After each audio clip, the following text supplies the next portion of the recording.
నమస్తే. ఎన్నో ఆధ్యాత్మిక విషయాలు మెగా9 భక్తి ద్వారా మనం మాట్లాడుకుంటూ ఉన్నాం.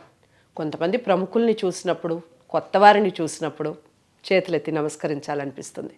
కారణం ఏమిటి? ఎందుకు అలా అనిపిస్తుంది? వాళ్ళలో ఉన్న భక్తిభావమా లేదా వాళ్ళు ఎంచుకున్న మార్గమా? ఈ విషయాలన్నీ కూడా ఈరోజు వివరించే ప్రయత్నం చేస్తారు. నాతో పాటు ఉన్నారు భిక్షమయ్య గురూజీ గారు.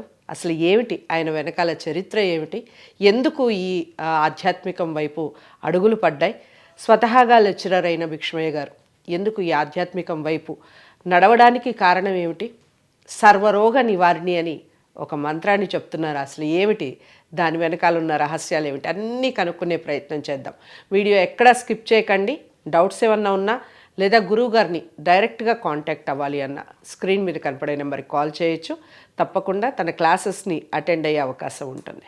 నమస్కారం గురువుగారు. నమస్తే. నమస్తే. చాలామందికి ఈ మధ్య కాలంలో ఆఫ్టర్ కరోనా రకరకాల ప్రాబ్లమ్స్ వస్తూ ఉన్నాయి. లైక్ కొంతమంది హార్ట్ పేషెంట్స్, హార్ట్ అటాక్స్ అయితే నిత్యకృత్యం అయిపోయింది. ప్రతి ఒక్కళ్ళ ఫ్యామిలీలో ఒకళ్ళకి హార్ట్ ప్రాబ్లమ్స్ వచ్చేస్తూ ఉన్నాయి. స్టంట్ వేయటమో లేకపోతే బైపాస్కి వెళ్ళిపోవడము. కొంతమందికి తక్కువ వయసులోనే వస్తుంది. తక్కువ వయసులోనే చనిపోయే స్థాయికి వెళ్ళిపోతూ ఉన్నారు. ప్రముఖులు కూడా చనిపోయారు. కారణం ఏంటంటారు? దాని వెనకాల ఉన్నటువంటి రహస్యం ఏమిటి? ఏం ఫాలో అయితే దాని నుంచి బయటపడవచ్చు? సైంటిఫిక్గా చెప్తాను. చెప్పండి. మీకు కానీ, నాకు కానీ, ఎక్స్కి కానీ, వైకి కానీ, జడ్డుకి కానీ, మీకు కానీ, నాకు కానీ, ఎక్స్కి కానీ, వైకి కానీ, జడ్డుకి కానీ 3 ఫోబియాస్ ఉంటాయి. ఒకటి ఫైనాన్షియల్ ఫోబియా, అందరికీ ఉంది. డబ్బులు వచ్చినాయి అనుకోండి, నిలబెట్టుకోవటం ఎట్లా, రాలేదనుకోండి సంపాదించడం ఎట్లా, కుటుంబ పోషణ కడు భారంగా మారింది, ఎంత వచ్చినా సరిపోదేమో అనేటటువంటి భావన కలుగుతుంది. ఎప్పుడైతే ఫైనాన్షియల్ ఫోబియా ఉంటుందో ఆ వ్యక్తులు అడ్డదారిలో అయినా సరే ధనం సంపాదించననే భావన ఉంటుంది. రైట్. మీకు 4 వాక్యాలు చెప్తాను. కరెన్సీ ముఖ్యం అనుకున్న వ్యక్తికి క్యారెక్టర్ ఉండదు. ప్రాపర్టీ ముఖ్యం అనుకున్న వ్యక్తికి ప్యూరిటీ ఉండదు. మనీ ముఖ్యం అనుకున్న వ్యక్తికి మొరాలిటీ ఉండదు. వెల్త్ ముఖ్యం అనుకున్న వ్యక్తికి హెల్త్ ఉండదు. Okay. So these are all psychological problem. అంటే ఇక్కడ చిన్న విషయం ఏంటంటే గురువుగారు, ఇవి ఖచ్చితంగా ఉండాల్సినవి కదా, ప్రతి ఒక్కళ్ళు అవసరానికి మించి కూడా ఉండాలి. కాకపోతే ముఖ్యమని ఫీల్ అవ్వకూడదు అంటారా మీరు? కాదు, దానికి సొల్యూషన్ ఉందమ్మా. చెప్పండి. సొల్యూషన్ లేకుండా నేను క్వశ్చన్ ఇది చేయను. మళ్ళీ వినండి ఒకసారి.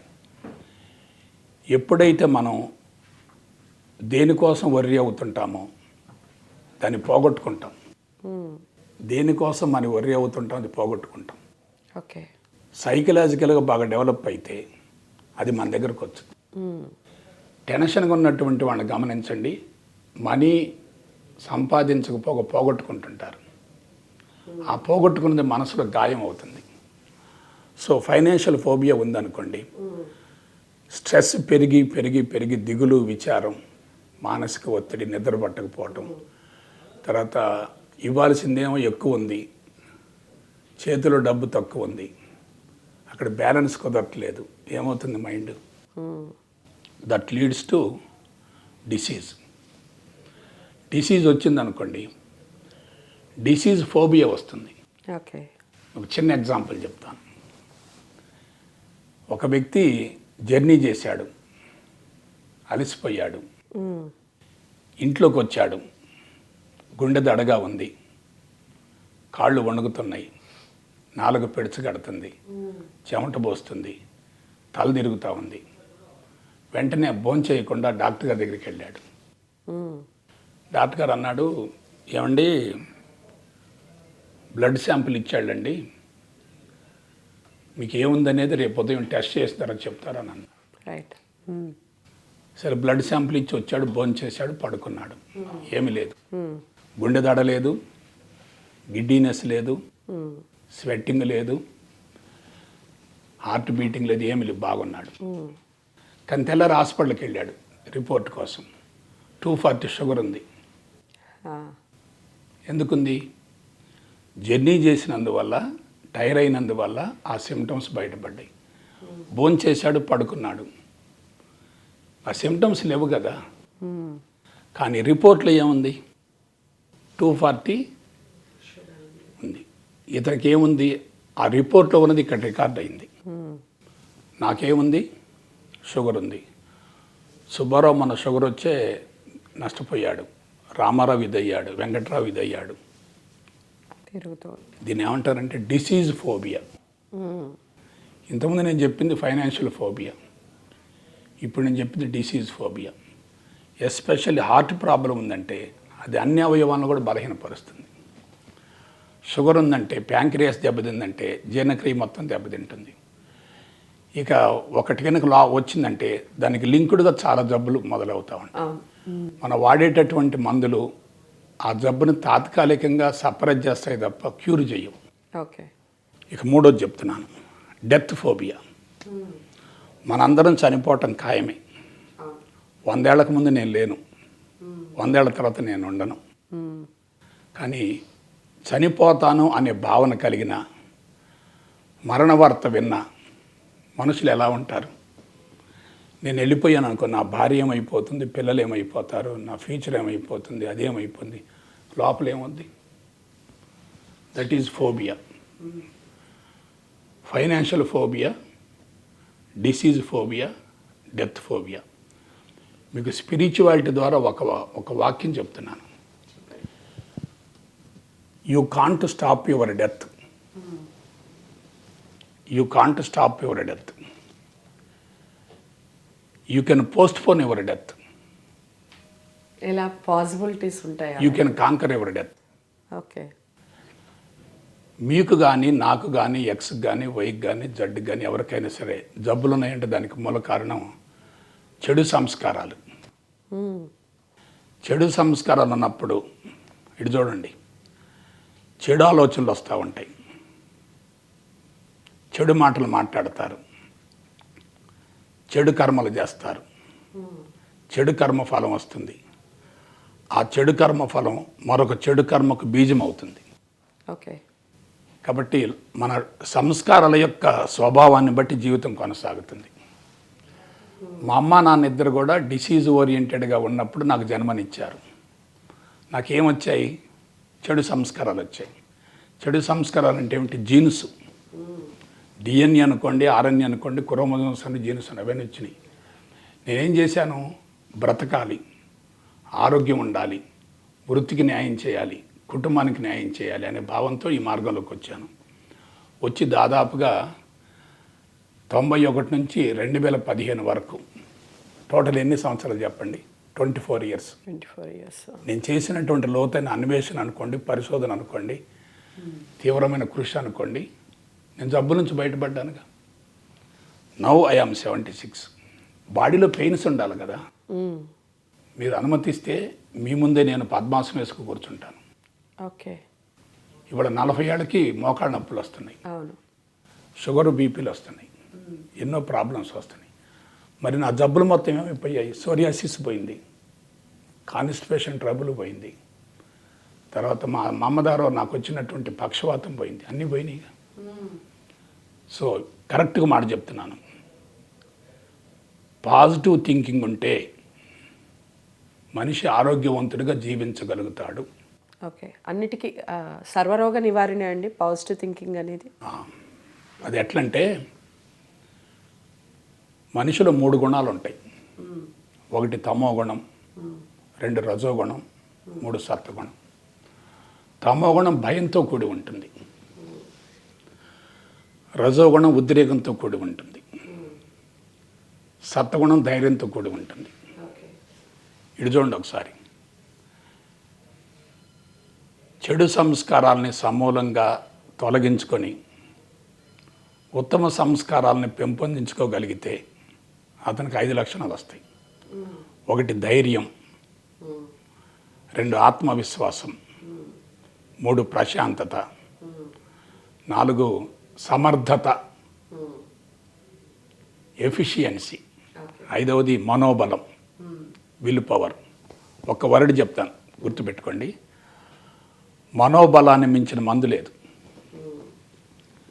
మెడిసిన్స్ వాడే కొద్దీ బాడీ ఇంకా వీక్ అవుతుంది తప్ప బాడీలో స్టామినా పెరిగే ప్రసక్తే లేదు. ఎందుకంటే మెడిసిన్స్ అన్నీ కూడా కెమికల్స్. మనం కెమికల్స్ వాడుతున్నప్పటికీ మనోబలం లేకపోతే కెమికల్స్ మొత్తం కూడా యూరిన్ ద్వారా మోషన్ ద్వారా బయటికి వెళ్ళిపోతాయి. అదే మనం గనక మనోబలాన్ని పెంపొందించుకుంటే మందు యొక్క అవసరం లేదుగా. మందు లేకపోతే కరెక్ట్గా వినండి, బాడీలో ఉన్నటువంటి ఒరిజినల్ ఇమ్యూని సిస్టమ్ సస్టైన్ అవుద్ది. ఇమ్యూని సిస్టమ్ కరెక్ట్గా ఉందనుకోండి, హార్మోన్ సిస్టమ్ కరెక్ట్గా ఉంటుంది. హార్మోన్ సిస్టమ్ కరెక్ట్ ఉందనుకోండి, నర్వస్ సిస్టమ్ బాగుంటుంది. Nervous system, hormone system, immune system 3 బాగా పనిచేస్తే మనిషి 90 సంవత్సరాలు లేదు 80 సంవత్సరాలు కర్రబట్టుకోకుండా, ఒకళ్ళ మీద ఆధారపడకుండా, ఒకళ్ళకి భారం కాకుండా అన్ని పదార్థాలు తింటూ అన్ని రకాల వాతావరణాల్లో ఉంటూ అన్ని రకాల కార్యక్రమాల్లో పాల్గొంటూ కూడా ప్రశాంతంగా జీవితాన్ని కొనసాగించవచ్చు. ఇదే స్పిరిచువాలిటీ ఉన్నటువంటి గొప్పతనం. ఇంకొక విషయం చెప్తున్నాను, ఇది సైంటిఫిక్గా చెప్తున్నాను నేను. బాడీ బ్రెయిన్ కంట్రోల్లో ఉంటుంది. బాడీ బ్రెయిన్ కంట్రోల్లో ఉంటుంది. బ్రెయిన్ చిత్తం కంట్రోల్లో ఉంటుంది.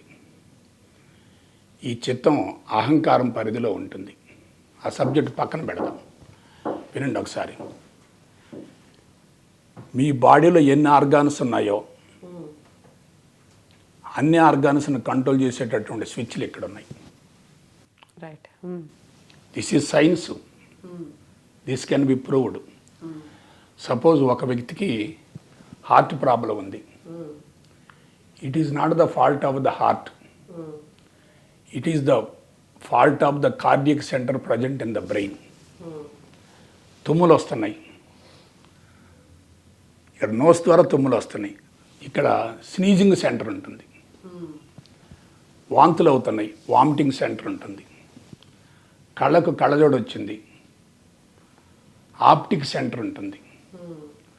ముక్కులు సరిగా పనిచేయట్లేదు, ఆల్ఫాక్టరీ సెంటర్ ఉంటుంది. సో ఇది సైన్సు. దీన్ని నేను ఫాలో అయ్యాను, నాకు రిజల్ట్ వచ్చింది. బాడీలో ఉన్నటువంటి ఆర్గాన్స్ మొత్తాన్ని కంట్రోల్ చేసేటటువంటి స్విచ్లు ఇక్కడ ఉంటాయి. ఓకే. ఇప్పుడు సొల్యూషన్కి వస్తున్నాను, కరెక్ట్గా చెప్తున్నాను. ఎవరైతే జ్ఞానపరంగా పరిణతి చెంది ధ్యానాన్ని కొనసాగిస్తారో, ఎవరైతే జ్ఞానపరంగా పరిణతి చెంది ధ్యానాన్ని కొనసాగిస్తారో వాళ్ళకి కరెక్ట్ మాట వినండి, ఇది ఓపెన్ అవుద్ది. దాన్ని వేదాంత పరంగా సహస్రారం అంటారు, సైన్స్ పరంగా పీనియల్ గ్లాండ్ అంటారు. ఇది ఓపెన్ అయిందనుకోండి, ఏమవుతుంది? విశ్వశక్తి లోపలికి వచ్చేస్తుంది. విశ్వశక్తి లోపలికి వచ్చినప్పుడు బ్రెయిన్లో ఉన్నటువంటి ఆ సెంటర్స్ ఏమవుతాయి అంటే రీయాక్టివేట్ అవుతాయి, రీజువనేట్ అవుతాయి, రీఫంక్షన్ జరుగుతుంది. ఓకే. నాకు జరిగింది ఒకటే, నేను మళ్ళీ ఒకసారి చెప్తున్నాను. మా నాన్నకి సోరియాసిస్ ఉంది. ఆయన గోళ్ళు తీయించుకోడు. ఇది ఎడం చేతి గోళ్ళు తీయించుకోడు. రాత్రి ఇట్లా అంటుండేవాడు. ఆ శబ్దం నాకు వినపడేది అవతల మంచం మీద పడుకుంటే. రేపు నా పరిస్థితే కదా అని చెప్పి నేను బాధపడేవాడిని. అది ఎట్లొచ్చింది? ఇట్ ఈస్ జెనెటికల్ డిజార్డర్, జన్యుపరమైనటువంటి అవలక్షణం అది. నేను జ్ఞానపరంగా పరిణతి చెంది ధ్యానాన్ని కొనసాగించడం ద్వారా సోరియాసిస్ పోగొట్టుకున్నానుగా. అలాగే హెవీ కాన్స్టిపేషన్ ఉండేది మా ఫాదర్కి. ఆయన 3 రోజులకు ఒకసారి కూడా ఫ్రీ మోషన్ అయ్యేది కాదు. విపరీతంగా సునాముఖి ఆకు, కర్పూరం అది తింటా ఉండేవాడు. పచ్చకర్పూరం అంటారు, అది తింటా ఉండేవాడు. అవి భస్మాలు తింటా ఉండేవాడు. అయినా అయ్యేది కాదు. నాకు పోయింది కాదు. ఇంకొక విషయం చెప్పండి, రిటైర్ కాకముందే చనిపోతానని భావించినటువంటి నేను 76 సంవత్సరం మీ ముందు కూర్చున్నానంటే అందుకు మూల కారణం స్పిరిచువాలిటీ. ఓకే. దీనిలో ఇంకొక మాట చెప్తాను.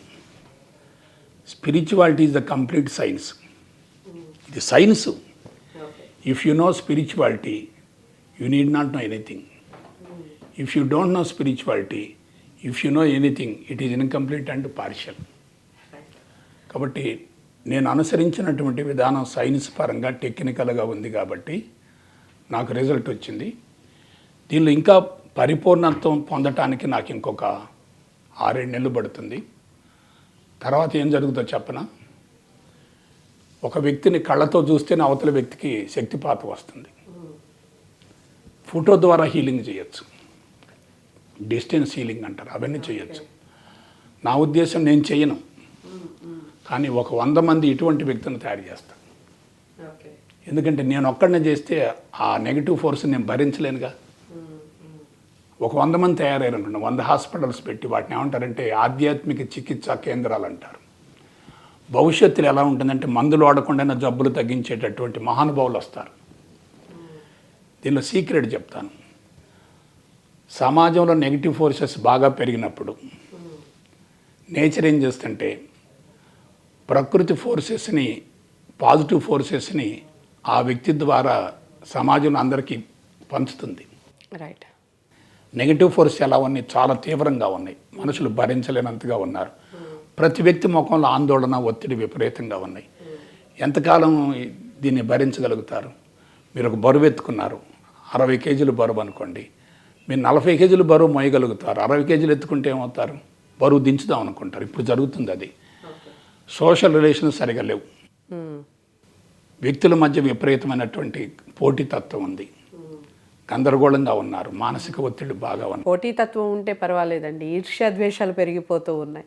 ఒకరు ఎదుగుతూ ఉంటే పక్కన వాళ్ళు ఎలా పక్కన వాళ్ళని దించాలా అన్న ఆలోచన విధానం పెరిగిపోతూ ఉంది. చాలా అంటే చాలా చక్కటి వివరణ ఇచ్చారు.